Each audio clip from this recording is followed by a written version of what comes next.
बिस्मिल्लाहिर्रहमानिर्रहीम, अस्सलाम वालेकुम वरहमतुल्लाह।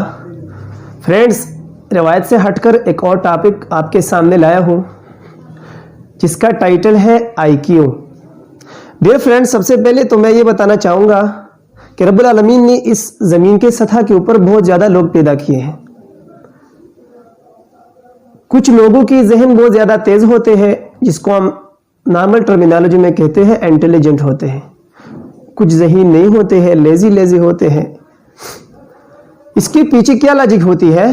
रब्बुल आलमीन की राज़ों से आगाह होना तो हमारे जैसे कम इल्म शख्स की बात नहीं है, ये हम तक महदूद नहीं है। पर इतना बताऊंगा इनकी फैक्टर्स क्या होती है। डियर, सबसे पहले तो इस क्वालिटी की तरफ आ रहा हूं जिसको हम इंटेलिजेंस कहते हैं। अब इंटेलिजेंस क्या है? इंटेलिजेंस को हम रिप्रेजेंट करते हैं IQ के साथ, जिसकी एब्रीविएशन है इंटेलिजेंट कोशेंट। यानी एक बंदे की इंटेलिजेंस की कोशेंट क्या है, उसकी क्या वैल्यू है। शार्पनेस क्या है माइंड की, अलर्टनेस क्या है माइंड की क्या खबर है, कितना एक्टिव है, कितना डीएक्टिवेटेड है, कितना फंक्शन कर सकता है।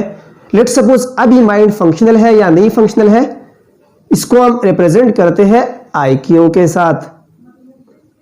तो IQ के बारे में डियर फ्रेंड्स बहुत ज्यादा रिसर्चेस हो गई है। मैं अपने इल्म की मुताबिक आपको बताऊंगा कि IQ जो होती है वो जेनेटिक फैक्टर्स के ऊपर भी डिपेंडेंट है और जो कि एनवायरमेंटल फैक्टर्स के ऊपर भी डिपेंडेंट है। अब इंटेलिजेंट क्वेश्चन, एक बंदे की इंटेलिजेंट क्वेश्चन को हम फाइंड कर सकते हैं कि इस बंदे की ब्रेन की फ्रंटल लोब्स में कितनी कन्वोल्यूशंस है। जिसकी ब्रेन बहुत ज्यादा श्रिंक टाइप लगते हो वो लोग बहुत ज्यादा इंटेलिजेंट होते हैं। अब इसके पीछे लॉजिक क्या है? It is a genetic factor. माँ बाप यानी वालिदैन अगर इंटेलिजेंट हो तो 70% चांसेस है कि उनके बच्चे इंटेलिजेंट हो। डियर फ्रेंड्स, एक और इंटरेस्टिंग पॉइंट बताने जा रहा हूं। वो पॉइंट ये है कि इंटेलिजेंट एनवायरमेंटल फैक्टर्स के ऊपर भी डिपेंडेंट है। अब एनवायरमेंटल फैक्टर्स के ऊपर किस तरह डिपेंडेंट है? एक बंदा लेट सपोज बहुत ज्यादा काबिल है, बहुत ज्यादा इंटेलिजेंट है, लेकिन आप लोग उसे एक इस तरह माशरे में ले जाए जिसमें बहुत ज्यादा कुंजहन लोग रहते हैं, जिन लोगों की कोई माइंड अलर्टनेस नहीं है, जिन लोगों की कोई अवेयरनेस नहीं है, जिनकी इस्लाम के साथ कोई ताल्लुक नहीं है, जिनके दुनियावी उलूम के साथ कोई ताल्लुक नहीं है, जो साइंस से खबर नहीं है, वो इंटेलिजेंट बंदा, वो इंटेलिजेंट स्टूडेंट जो आप वहां ले जाए तो उसकी IQ उस तरह नॉर्मल नहीं रहती जिस तरह जेनेटिक फैक्टर्स में उसको मुंतकिल हो चुका है। तो डियर फ्रेंड्स, इंटेलिजेंट के दो फैक्टर्स हो गए। एक फैक्टर हो गया जेनेटिक और दूसरा हो गया माहौल के साथ। एक बहुत ज्यादा लेजी बंदा हो, लेजी स्टूडेंट हो, आप उसी काबिल लोगों के माशरे में बिठाए, काबिल लोगों के साथ आप लोगों से बिठाए, आप यकीन करें बहुत ज्यादा इंफ्लुएंस रखता है उसकी इंटेलिजेंस के ऊपर।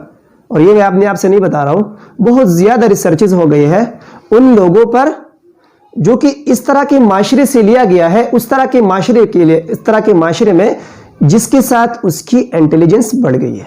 और इसके ऊपर बहुत ज्यादा वीडियोस मौजूद है।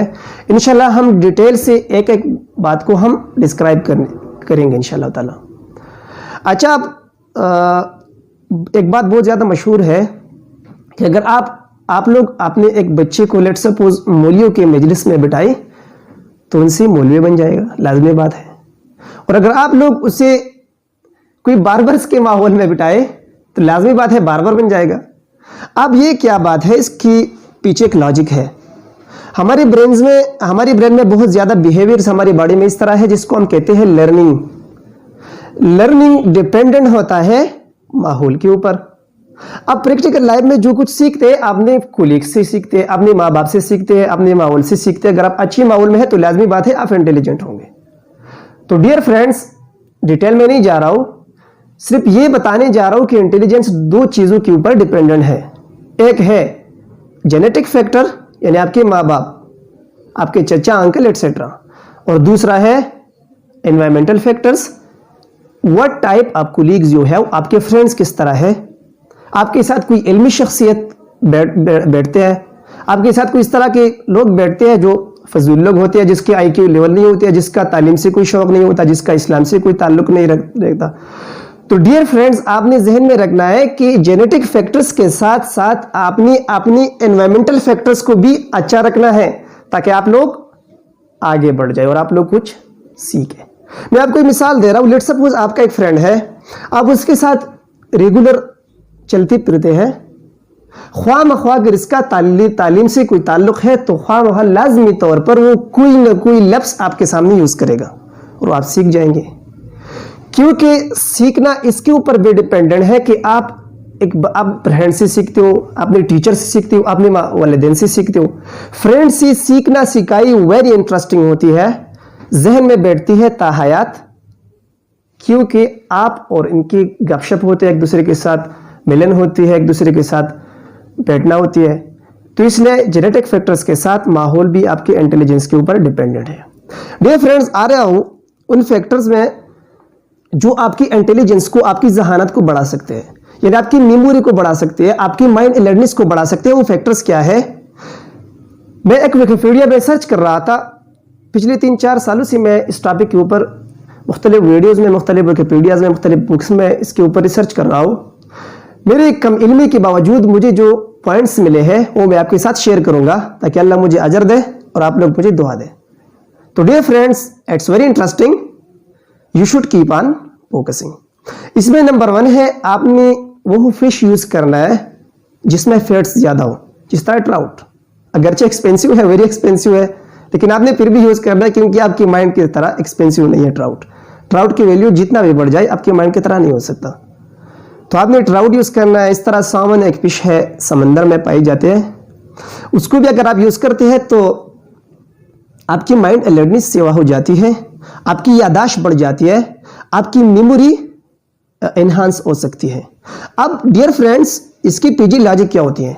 लॉजिक ये है कि सामन और ट्राउट में बहुत ज़्यादा पेट्स होते हैं और हमारी ब्रेन की कंपोजिशन राउंड अबाउट 60% पेट से है बने हुए होते हैं। तो जब आप पेट्स को यूज़ करते हैं तो माइंड की फैट्स बढ़ जाएंगी।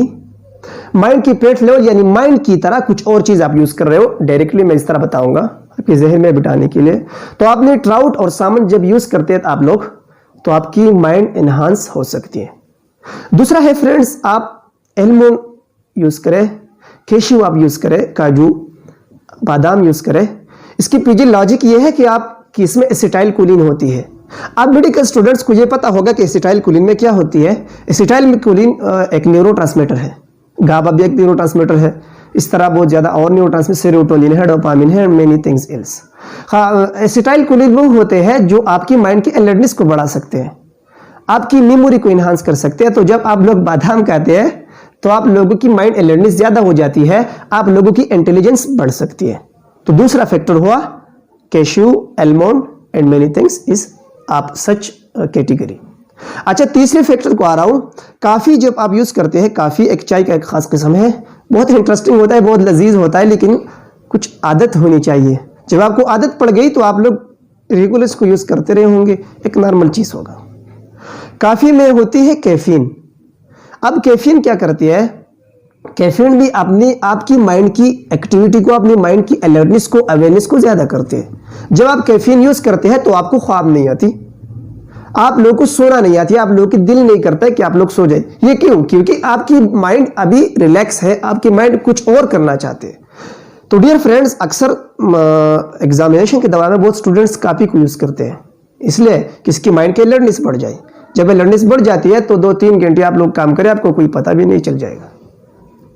इसके अलावा फ्रेंड्स, नट्स आपने यूज़ करने, नट्स, इसको हम मूंगफली एटसेट्रा, बहुत सारे नट्स के टाइप्स है ना, वालनट्स, अखरोट जिसे कहते हैं, इसको आप लोग यूज़ करते हैं तो आपको उसमें भी एसिटाइल कोलिन पाई जाती है। तो एसिटाइल कोलिन के साथ आपकी जहानत बढ़ सकते हैं। तो आप लोगों ने रेगुलर काम भी करना है, आप लोगों ने उन चीज़ों को भी यूज़ करना है, आपकी जहानत बढ़ जाएगी। और इसके साथ फ्रेंड्स, आपने डार्क चॉकलेट को यूज़ करना है।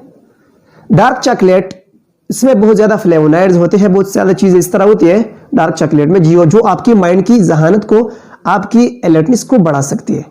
जब आप लोग डार्क चॉकलेट खाते हो, स्टडी के दौरान एक वीडियो में देख रहा था, बहुत एक काबिल डॉक्टर की, उसकी रिसर्च कुछ यूँ थी कि जब आप लोग चॉकलेट को स्टडी के दौरान खाए, 20 मिनट्स बाद आप चॉकलेट यूज़ करें तो आपकी माइंड की लेवल टायर्डनेस वही रह जाएंगी बिल्कुल जिस तरह पहले थी। यानी आप स्टडी करने को जा रहे हैं, स्टडी स्टार्ट कर रहे हैं, 20 मिनट्स आपने स्टडी की तो आपकी माइंड की एक्टिविटी कुछ कम हो जाती है। तो इसके बाद अगर आप लोग चॉकलेट खाए, डार्क चॉकलेट खाए आप लोग, तो फिर आपकी माइंड की एक्टिविटी बिल्कुल वही हो जाएगी जिस तरह पहले का था। It's very interesting. तो आपने चॉकलेट को यूज़ करना है। चॉकलेट इसके साथ एक अच्छा एफ्रोडिजिक भी है, सेक्स में भी काम आता है। अच्छा, सेक्स को बढ़ा रहा है, एनहांसर है। अच्छा फ्रेंड्स, ये तो हमने आपसे कुछ साइकोलॉजिकल फैक्टर्स और इस तरह कुछ न्यूट्रिशनल कंपोनेंट्स के बारे में मैंने बात की। वीडियो को इतना लंबा नहीं कर रहा हूँ क्योंकि आप लोग बोर होंगे। फिर सिर्फ एक फैक्टर बता रहा हूँ डियर फ्रेंड्स, इन तमाम चीज़ों के साथ साथ अपनी रूहानी ताल्लुक़ को अल्लाह के साथ बेहतर बनाना है। इमाम मशहूर अलिम है इमाम शाफी रहमतुल्लाह अलैह और इमाम अहमद इब्न हंबल, ये दोनों से बिल्कुल सेम कैटेगरी के क्वेश्चंस मौजूद है। एक बंदा आ रहा है, इसको कहता है कि मेरा माइंड सही काम नहीं कर रहा, मैं काम को नहीं कर सकता, मैं हर टाइम लेजी रहता हूँ, मेरे जहन में कुछ नहीं आता, अब मैं क्या करूँ। एक मशहूर बात की उन्होंने, आप लोग गुनाहों को छोड़ दें। जब आप लोगों से गुनाह नहीं हो जाएंगे तो आप लोगों की माइंड बिल्कुल फ्रेश हो जाएगी। इसके साथ रूहानी ताल्लुक में ये भी आता है, आप रोज 5 नमाज अदा करें। जब आप लोग नमाज को जा रहे हैं, आप नमाज कर रहे हैं, तो आपका सर सजदे के दौरान जमीन में जाता है। जब जमीन पे गिरता है तो जिस्म से ज्यादा ब्लड हार्ट से सर की तरफ मोशन कर रहा होता है। जब सर की तरफ ब्लड मोशन कर रहा होता है तो माइंड अलर्टनेस बढ़ जाती है, क्योंकि वहां हीट पैदा हो जाती है और हीट के बाद इंसान कुछ चाहता है कि मैं कुछ करूं, क्योंकि माइंड की अलर्टनेस बढ़ जाती है। तो रूहानी ताल्लुक को भी आपने ठीक करना है, अपने गुनाहों को भी छोड़ना है और मैंने जो कंपोनेंट्स आपके सामने डिस्क्राइब किए उनको भी आपने यूज करना है। इंशाअल्लाह ताला आप लोग की माइंड अलर्टनेस बहुत ज्यादा बढ़ जाएंगी। डियर फ्रेंड्स, आज के लिए ये काफी है। इंशाअल्लाह ताला आप लोग अगर इंप्रेशन लेना चाहते हो तो इंप्रेशन होगी। Thank you very much, wish you best of luck.